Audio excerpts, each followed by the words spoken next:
Yeni eğitim öğretim yılında bundan önceki yıllarda olan sıkıntıların yaşanmaması için neler yapılabilir? Bazı çözüm önerileri var. Onlardan birine bakacağız efendim.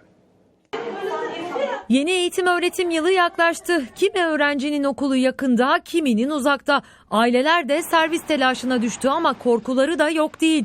Ya çocuğum serviste unutulursa? İşte bu korkuyu sona erdirecek bir sistem geliştirildi. Servisler bu sistemle daha akıllı hale getiriliyor. Her koltuğun içerisinde bir tane ağırlık sensörümüz var. Çocuk oturduğu zaman kırmızı renkte yanmakta. Şimdi unutuldu. Şoför kontağı kapattı.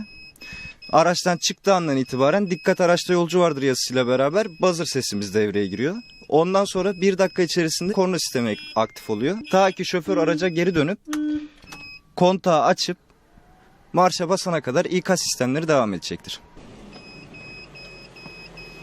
Öğrencilerin bilgileri daha önceden koltuklara tanımlanıyor ve acil bir durumda yani öğrenci serviste unutulduğu zaman veliye SMS ile bilgi veriliyor. Bununla birlikte o servisin konumunu da görebiliyor. İstenirse kolluk kuvvetleriyle de paylaşabiliyoruz. Sadece onların isteğine bağlı. Ne kadar maliyeti bu sistemin? Şu an bu sistemin maliyeti 5.000 lira.